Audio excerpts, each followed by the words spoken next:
Hey everyone, and welcome to the deep dive. Today we're going to be doing, we're going to be diving deep into cybernethics with you all today. Sounds good. Yeah. You want to know how this super unique way of thinking, this approach, can really help you understand how knowledge and self-transformation and technology are all connected, right? Right. Yeah, so we've got some really cool excerpts from Christophe Rigon's work. He's like the brains behind this whole cybernethics thing. Exactly. Yeah. Specifically, we're going to be looking at two of his works. One is Cybernethics, a second-order rationality. Mm-hmm. And then the other one is Cybernethics, existential enaction, creative cognition, and technological hermeneutics toward a second-order rationality. Right. Easy peasy. Yeah, it just rolls right off the tongue. Yeah, exactly. And we even have some visuals, some schemes that he uses to really help illustrate these ideas. Oh, that's cool. Yeah, I have to say, I was reading through some of this stuff, and Rigon just has this really engaging writing style. Like, he really gets into these ideas in a personal way, which makes it so much easier to follow, you know? Yeah, that's great. So for folks who are maybe just dipping their toes into cybernethics, what would you say is really at the heart of it? Well, I'd say one of the coolest things about Rigon's work is how he brings together these different ideas like second-order cybernetics and embodied inaction. Okay. He's really pushing us to move past just thinking about a concept, Right. He wants us to incorporate it into our actions and how we view the world. Oh, I like that. Yeah, and technology plays a huge role in this whole process. Okay. But before we get too far into that, I'm actually kind of curious, how do you see technology and learning? Do you see technology as a tool, as an obstacle, or something else entirely? Ooh, that's a really good question to start off with. I'm already thinking about how I use technology in my own learning. Yeah. I like that. So one of the things that Rigon talks a lot about is this idea of second-order thinking. Oh. And there's this one quote that just totally jumped out at me when I was reading it. He says, "An observer is its own ultimate object." It's a good one. That's deep, right? It's very deep, and it perfectly encapsulates this idea of second-order thinking. Okay. Because it's not just enough to think about an idea, right? Right. You also need to think about how you are thinking about it. Mm-hmm. What are your biases? What experiences are shaping your understanding? We're all part of the equation. So true. Yeah. I never really thought about it like that. So, okay, let's take that even a step further. Okay. Does that mean there's third-order thinking then? Well, Rigon would argue not really. Oh, really? Yeah. Yeah. It all kind of circles back to the first-person observer. You can try to step outside of your own perspective, but it's still you doing the analyzing. Whoa, my mind is blown right now. Yeah. It's making me rethink everything. Okay, so we talked about second-order thinking.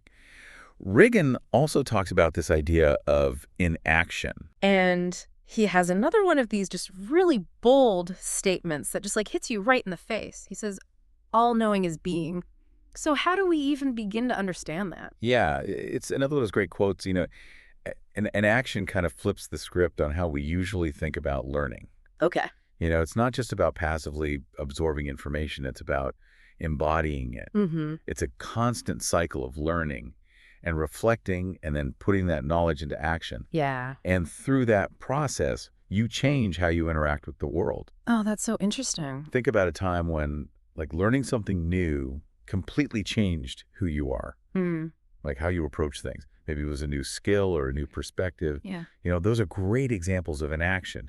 Totally. When I learned to code, it totally changed how I see the digital world. Exactly. Yeah, it's you put on a whole new set of glasses. It's a great example. Speaking of the digital world, I'm really interested in Rigon's take on creative cognition.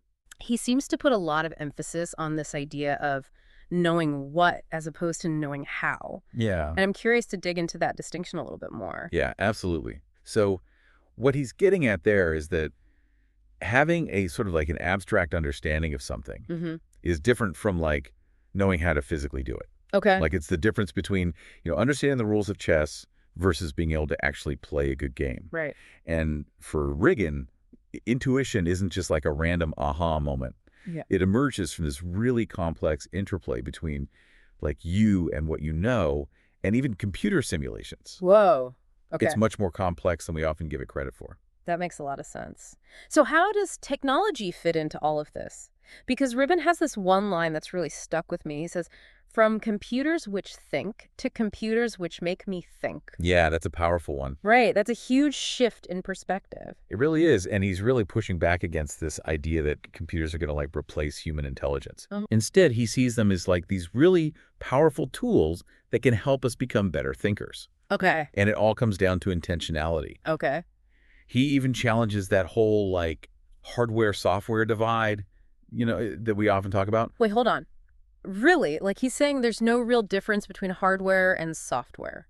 Well, in a way, yes. Yeah. What he's getting at is that technology always embodies like human intentions and biases. Oh, okay. It's not neutral. Mm-hmm. The people who design it and use it shape it. Right. Yeah. Yeah, take a minute and think about how technology plays a role in your own thinking process. Okay. Is it a neutral tool, or does it influence your thoughts in certain ways? That's definitely something to think about. So another one of the ideas from Reagan that I found really unique is this concept of conceptual dipoles. Yeah, those are fun. These pairs of terms that seem totally opposite but actually work together. Exactly. He uses examples like linearity, circularity. Yeah, good one. What's that all about? Well, he argues that we usually find one side of the dipole easier to grasp, like intellectually, Okay. while the other side, even though it's equally important, is kind of more slippery. Mm-hmm. He even suggests that we have an ethical obligation to try and understand that weaker side Okay. for a more complete picture. Yeah. I like that. Yeah. And he actually uses visuals to illustrate this. Oh, cool. On slide 10, you can see the formal is represented by a filled circle and the processual by an open circle, and they're linked in this continuous loop, Okay. which really drives home this idea that these concepts are intertwined. Yeah. I love visuals. It just makes it so much easier to understand. Yeah. So let's talk about that processual side a bit more. Sure. Because Ribbon actually spells dimension as dimension to emphasize something about this concept. What's going on there? He's being very intentional with his language. Okay. He's playing with the word to highlight that this dimension is something that we can experience but not easily measure or define. Oh. It's those aspects of life that are constantly in flux that make life unpredictable and meaningful. Okay. And they resist being like neatly categorized. Yeah. I'd love to hear what comes to mind for you when you think about the processual aspects of your life. Whoa. That's a big question. I think I need a minute to ponder that one. Yeah. We'll continue this discussion in part 2, but for now, take some time to think about, what parts of your own life might fall into this processual category. What are those things that are hard to pin down but make life so rich? Yeah, those slippery things. Exactly. We'll be right back with more on cybernetics. Welcome back to the deep dive. I'm still like turning that professional dimension over on my head. Like, what does that even mean for me? Right. But I'm ready to jump back into cybernetics with you. Okay, let's do it. I feel like there's so much more to uncover. Yeah, definitely. So, we were talking about that processual dimension. And it made me think, does our, Western way of thinking, does that contribute to some of the challenges that we're facing today? It's interesting you say that because Rigon actually talks about that. Really? Yeah, he talks about this tendency in Western thought to favor, logic and objectification. Okay. And he even gives it a name. What is it? He calls it mechanistic resonance. Okay. And it's like we get so focused on form and control that we kind of lose sight of the bigger picture. So instead of seeing the world as a web of connections, we're just breaking it down into all these individual parts. Exactly. It's like trying to understand a forest by looking at each individual tree in isolation. Right. Without acknowledging the whole ecosystem. Yeah. And while this way of thinking can be helpful sometimes, Rigon argues that it's created this sort of tunnel vision. We can't see the forest for the trees. Exactly. We become obsessed with analyzing and controlling everything, but we lose touch with that complexity and interconnectedness of life. Right. It's like we're missing the magic. Yeah, exactly. Okay, so how does this mechanistic resonance, how does that actually play out in our lives? It's everywhere. Think about our obsession with efficiency, optimization, and control. Okay. It's built into our algorithms, our economic systems, the way we approach problem solving, even the way we design and interact with technology. So we're just stuck in this cycle of mechanistic thinking. Well, Rigon believes that we can break free. Okay, good. He suggests that by shifting our perspective to a more holistic and process-oriented way of thinking, We can start to change our relationship with technology and the world around us. So instead of like looking at everything as like a machine, Yeah. we need to start seeing it as like a living system. Exactly. It's about understanding the world as a dynamic process. Okay. Rather than just this static collection of objects. I can see how that would be a major shift. Yeah. And Rigon actually finds inspiration in a lot of Eastern philosophies, Okay. which often emphasize these ideas of interconnectedness and process. Right. And he believes that by integrating these insights into our own thinking, Okay. we can develop a more nuanced and ethical approach to technology. That makes sense. You mentioned earlier that Rigon sees technology as like externalized gestures. Yeah. Can you explain what you mean by that? Yeah, he's arguing that every technology we create embodies our intentions Okay. and our ways of being in the world. Okay. Like, let's take writing as an example. Okay. The invention of writing didn't just allow us to, record and share information. Right. It also shaped the way we think and communicate. Oh, It interesting. led to a greater emphasis on linear logic and abstract thought. So our tools don't just help us do things. Right, yeah. They also shape how we think about those things. Exactly. Whoa, I never thought about it like that. And I imagine that's even more pronounced with like modern technology. Absolutely. Think about how smartphones have transformed social interactions, or how algorithms shape our online experiences. Yeah, it's like our technology is almost like an extension of ourself. In a way, it is. So this is all super interesting, but how can we actually apply these insights about cybernetics like in our daily lives? Well, Rigon encourages us to become more aware of how technology influences our thinking. Okay. Instead of just passively consuming technology, Right. we need to actively engage with it, Okay. question its assumptions, explore its limitations, Mm-hmm. and use it to really deepen our understanding of ourselves and the world. So instead of just like mindlessly scrolling through social media, Right. we could use it to connect with people who share our interests, Exactly. like engage in meaningful conversations or learn something new. Yeah, be more deliberate about how you use your tech. Right. It's like we have a choice. Exactly. We do. We don't have to be controlled by our devices. Absolutely. So I'm curious, like now that you've had some time to think about it, what are your thoughts on the processual dimension? Oh, that's a good one. What resonated with you about that concept? I think what really struck me was Rigon's point about how our attempts to control the world are always going to fall short. Right. It's a reminder to embrace the mystery and wonder that are all around us, Yeah. you know?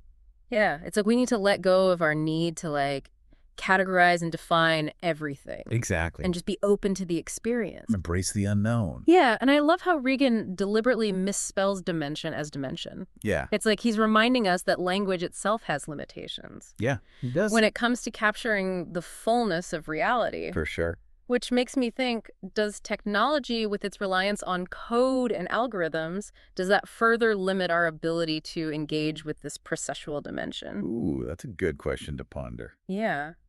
That seems like a great place to pick up in part 3. It does. We'll be back to discuss this further, but for now, keep thinking about those aspects of your life that defy easy categorization or measurement. Those experiences that fill you with a sense of wonder and mystery. All right, so we're back for our final deep dive into cybernetics, and I'm ready to tackle that question we left off with. Sure. Does technology just by its very nature limit our ability to grasp that processual dimension, that hard to pin down part of life? That's a great question to start with, and it brings us to one of the most crucial points Rigon makes. Okay. The need for a more mindful and ethical approach to technology. He wants us to move beyond seeing technology as just a means to an end. So not just as a way to get things done, Right. but as something that shapes our thinking and how we see the world. Exactly. He wants us to see technology as this integral part of our self-transformation.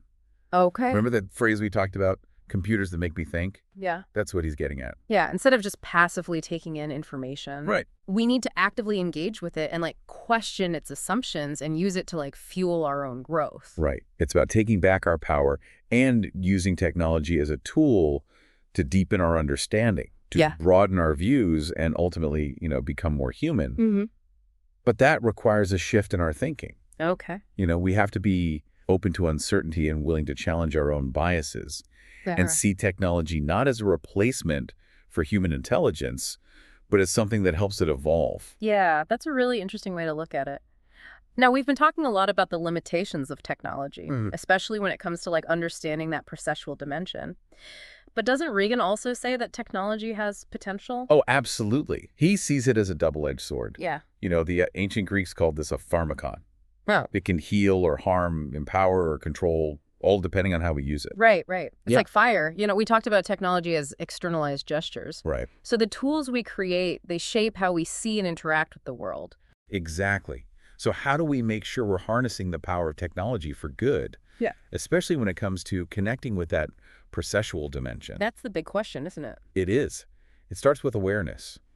By becoming more conscious of our own thinking processes and how technology affects us, Okay. we can start to use it more intentionally.